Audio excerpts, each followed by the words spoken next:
friends, welcome back to my channel. My name's Antonnette. If you are new here, today's video is starting out just like my last one. It's a slow and cozy morning. It is what we call here in Southern California June gloom. Is it just Southern California? May gray is what we call it. I'm sorry, May gray and then June gloom, which apparently is because the marine layer rolls in every morning. So every morning it's been so gloomy until about 1 o'clock every single day. That's what we're dealing with. So you're gonna get some cozy vibes for the next few videos. I wanted to put together a styling video and I realized I don't really have enough tips or content to do like a whole dedicated styling video, but I did have to share some of my favorite tips that I've been picking up lately and I really feel like have been really helping me find my personal style. I've kind of lost a lot of my personal style over the last couple of years, especially since moving to LA, by just hanging out with new friends and being in different crowds, which is great because you get to try different things, but I've realized that I actually wasn't dressing how I wanted to dress, like how I feel good, but more so what looks good to other people, or even just trying to fit a different aesthetic than what I am truly into. So I have some really great styling tips to show you guys. These are super easy tips that anyone can implement, and I have some new bags to show you. So let's just jump right into these tips. So first tip, this is a little bit of an astrology tip. If you're not an astrology person, you may not really vibe with this, but I'm telling you, even if you're not, just try it. You're gonna wanna find your Venus sign. You can do this by Googling, not the alarm going off, you guys. That's gonna shut off in less than 3 seconds. 3, 2, 1. That was crazy. I am a little manifester these days. We're gonna get into that later in the video too. I think I'm gonna try to read to you guys in this video as well, so make sure you stay tuned for that. Anyways, as I was saying, find your Venus sign by just Googling your zodiac chart. You're gonna need your time of birth, place of birth, and obviously your birthday. So I'm a Capricorn Venus, and then head over to Pinterest and type in your Venus sign. I tried this already and I did this with my cousin who's a Scorpio Venus. You can also Google like Capricorn Venus style, what your Venus sign style is. So if you're a Scorpio Venus, for instance, you're gonna feel better in more sexy silhouettes, silk, lace, very feminine outfits. If you're a Capricorn Venus like me, the boss of the zodiac, you're gonna find yourself wearing more blazers, collared shirts, more button-ups, tailored looks, things that would be more like office chic. So knowing this information, even though I already dress like that, which already kind of feeling that vibe, I like the way a blazer and a nice tailored jean with a pointed toe heel looks way more flattering on me than something tighter dress or like something that's really form-fitting, even though I still like that too. You can wear whatever you want, obviously, but this is definitely for my girls that are looking to define your personal style and you want to know what would genuinely work best for you. The reason why you need your Venus sign is because Venus rules over beauty and appearance, I think. Something like that, okay? Who knows if it's real or not, but it worked for me and my cousin loved it because it's such a brilliant way to have a capsule wardrobe, and then you just switch out a few little pieces each season. I'm so excited to open these. I have been waiting so patiently for both of these bags. They're from a brand called Songmont. They are a gorgeous handbag brand that makes beautiful handbags with thoughtful design and exquisite craftsmanship. I don't need to give them much more introduction. Let me just show you this first one. I'm so excited. I still love mini bags.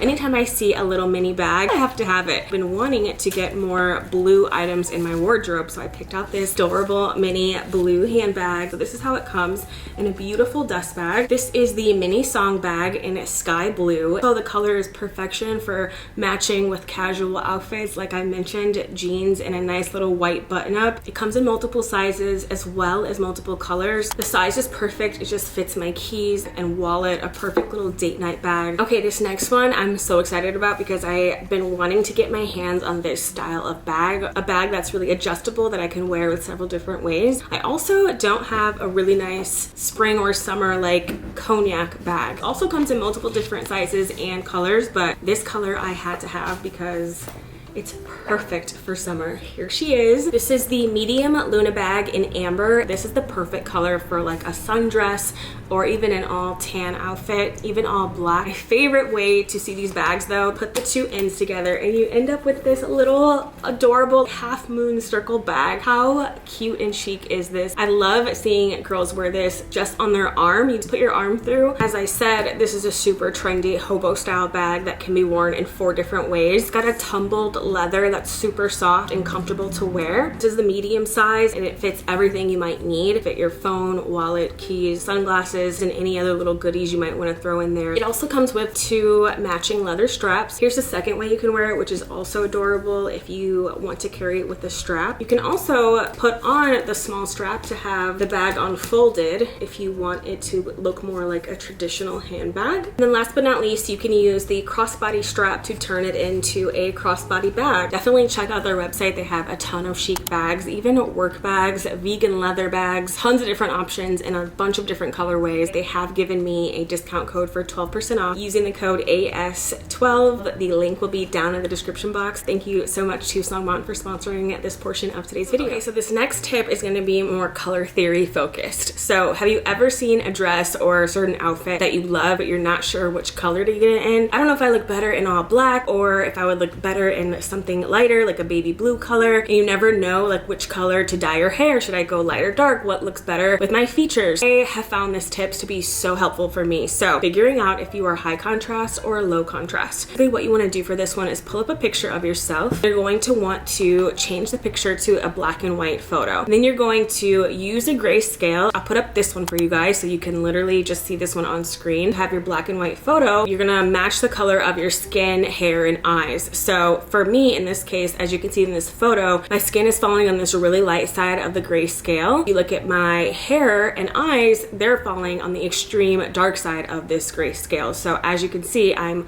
a high contrast, meaning that my hair and my eyes are in high contrast compared to my skin. So therefore, having darker hair, wearing more bold colors like red and blue, they're gonna look way better than wearing lighter colors that tend to wash me out more. Here's a great example of someone who is low contrast. As you can see, her skin, hair, and eyes all fall within the lighter shade of this gray scale. So that would be a low contrast person, meaning lighter colors would be more flattering on this person, like baby blue, lilac, whites, light gray, stuff like that. So this has been so helpful for me. Take that tip and use it, apply it however you like. I just feel like those are just such useful, amazing fashion tips. Okay.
Zoe, we're busy. What are you doing? Oh, she said, you guys cannot have my mom. It's come to my realization that a lot of you guys are new here. So if you are, this is my dog, Zoe. She is the most incredible animal to ever exist. Okay, but mom is gonna, oh my God. It's mom's time to work. So if you are just tuning in or you missed it, I did a whole little reading portion in one of my vlogs not too long ago. I will leave that vlog link below. It was 37 minutes long, so if you like super long content, you will love that vlog. We spoke about dating, and I read some really good passages of a book by Sherry Strayed. I got really good feedback in that video that you enjoyed the reading portion, so I figured let's read something again. Obviously something centered around life advice. I've been thinking a lot about manifesting and really just trying to get back into my spirituality. What made me think of this was because the other day I got the most exciting opportunity, signed a contract, did all of the things, and unfortunately a month or two later I found out that that opportunity is being taken away. No fault of my own, it's just like the brand just decided to go in a different direction. It was a pretty significant amount of money that I was no longer going to get, and it was just disheartening to me and super discouraging. And I'm the kind of person where if one bad thing happens to me, my whole day is ruined. I just want to get in bed and cry, sulk, watch TV, and just be left alone, which I honestly ended up doing. That was last week. I ended up just taking the whole day off, and it sucks that I let little things, it wasn't even a little thing, this was kind of a big thing, but it sucks to let external situations sort of affect my mood and how I'm feeling. I don't know where I'm really going with this yet, honestly, but the whole point is that I've been trying to trust in the universe and sort of get back into that mindset of everything's gonna work out. And then I started thinking as I was sulking in bed that day, I'm like, you know what, that deal did have a lot of exclusivities, and I wouldn't be able to work with similar brands anymore for the year. So maybe there's something else around the corner. Maybe there's something better on its way to me. And I know you're hoping that I have really good news to report. I don't yet, but I'm keeping the faith. I basically have just been trying to get back into more of my manifesting spiritual side. So for some reason, I just feel called to read this. This is one of my favorite spiritual girlies. Her name's Gabrielle Bernstein. I don't know if you guys saw those TikToks that were going viral a couple years ago, and it was like this phrase that was like, show me how good it gets. She is the one who coined that phrase, I want to say. Her mentor was Marianne Williamson, who also happens to be running for president right now. If you want like the best book in life to read, the audiobook, you can Google it on YouTube. The most phenomenal book I've ever read if you're into spirituality. A Return to Love, one of the most life-changing, most beautiful books ever,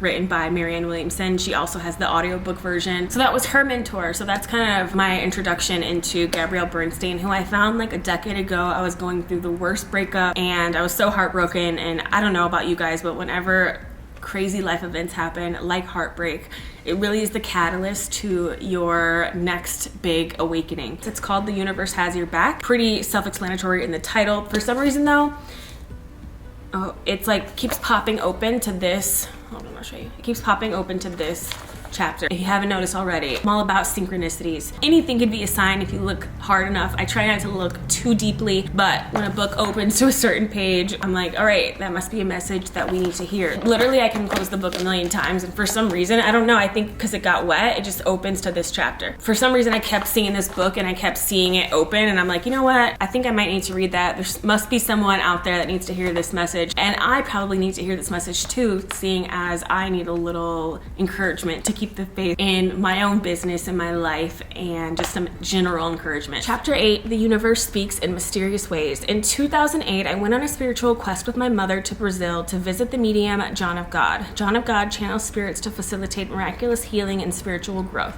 My primary intention for visiting Brazil was simply to accompany my mother on her wild journey. I didn't want her traveling all the way to Brazil alone, but deep down I intuitively knew I was meant to be there too. The night before we visited John of God, our tour guide suggested that we get clear about the healing and guidance we wanted to receive. I remember sitting in my dimly lit room in the Brazilian posada, writing down my intentions in my journal. At the top of the page, I wrote this: I want to truly know God so that I can be free and teach my authenticity. My next intention for my visit with John of God was to receive support for my book, Adding More Ing to Your Life. At the time, I didn't even have a publisher. I was writing the book anyway because I wanted to bring my spiritual experience to an audience of new seekers. I wrote down in my journal, thank you, Spirit, for guiding guiding me to the right literary partners who can support spreading my message throughout the world. The next day, I brought my intentions to John of God and received his blessing. Throughout my time in Brazil, I met some incredible people, of whom was a lovely tour group shaman named Heather Cumming. Heather was also John of God's interpreter. At the time, she was finishing the book John of God, the Brazilian healer who's touched the lives of millions. Also in my group was Setsuko,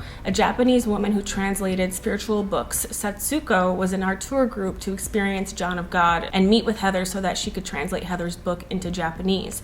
Throughout my 2-week experience in Brazil, Setsuko and I had many conversations about the literary world. I told her all about my book and how I was ready to receive a publisher. While she didn't know me at all, she felt a strange certainty that my book would have an impact on the world. The day we left Brazil to head home, Setsuko said to me, "Good luck with your book. I hope to translate it into Japanese someday." I smiled and thanked her for her generosity and support. Within a few months of visiting John of God, I landed the publishing deal I've been hoping for. I finished and published my book within 4 months, an incredibly fast turnaround, and I trusted that the universe was ready to make it happen. 6 months after my book was published, I was visiting the Omega Center, a spiritual center in Rhinebeck, New York. I was having lunch with an Italian friend of mine who was looking for work as a book translator. He said, "Do you know anyone in the translation field?" I said, "I know only one woman, Setsuko, who lives in Japan. I wouldn't even know how to get in touch with her, but I'll look into it." 15 minutes later, we headed to the Omega Cafe for tea. As I walked up the steps to the gift shop, I bumped into a man and a woman walking down the steps. I looked up and it was Setsuko. I yelped, "I was just talking about you. What on earth are you doing in the United States?" She said. "Cannot believe I'm seeing you here. I just bought your book in the bookstore and I was also so proud of your accomplishment." Setsuko and I sat down for tea and caught up. Within minutes, she said, "I know the universe has guided me to you so that I can translate your book into Japanese. I'll bring this to my editor and see if we can make it happen." With great gratitude, we celebrated the universal guidance and headed our separate ways. This was a wonderful encounter, plus my Italian friend made an awesome connection and received guidance for working in the field of translation. 3 months later, I accepted my first Japanese offer for Add More Ing to Your Life, and Setsuko was a translator. Since that time, she's been on all my other books, and who knows, maybe she'll translate this one too. The synchronicity behind this event serves as another powerful reminder that the universe guides us wherever we focus our energy and intention. When we surrender our intentions and feel energized by the infinite possibilities, we will be amazed by how fast the universe responds. You may have experienced these types of undeniable synchronicities in your own life. Maybe you think about a loved one and they call just as you pick up the phone to dial them. This happens to me all the time, or I'll think of someone I went on a date with and I'll run into them while walking Zoe.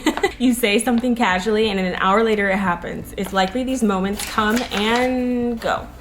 And when they do, you're amazed because you can't actually believe it. In some ways, it seems too good to be true. You may chalk it up to coincidence, but in truth, it's much, much more. These synchronicities are the universe's way of guiding you. This is kind of crazy because I just was talking about this, and specifically I said the word synchronicities. That's so crazy. Anyway, these synchronicities are the universe's way of guiding you to exactly what you need. When you tap into the loving frequency of the universe, you learn to live. I'm getting the chills because I literally was trying to read this with this intention of being guided to a message that I or you guys need to hear. So it's just interesting that I'm reading a chapter about being guided. Anyways, these synchronicities are the universe's way of guiding you to exactly what you need. When you tap into the loving frequency of the universe, you learn to live beyond the limitations of the world and accept good, orderly direction. You surrender your obsession with logic and embrace intuitive direction. You become aware of the great support within you and around you. My goal in this chapter is to help you fully embrace and surrender to the support from the universe as I show you how to practice using your intentions and connection from the highest good. Step 1, understand that miracles are natural. When we get in sync with the universe, we begin to experience many miracles and mysterious synchronicities. Those synchronicities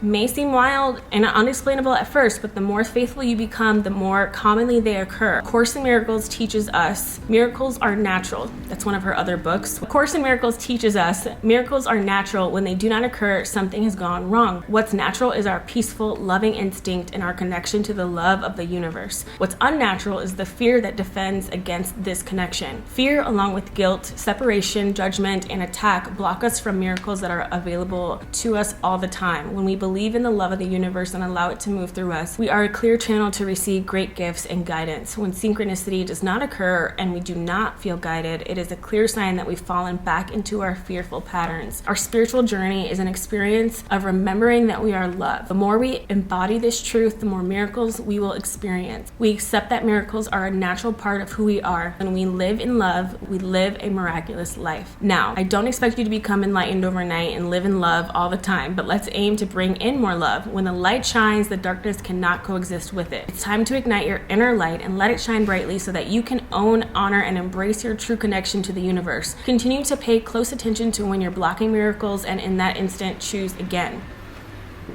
Not to shame myself in any way, because I love a good rotting day, but sort of rotting as a consequence to having a bad day is sort of blocking my miracles, like not allowing the light, literally closing the blinds.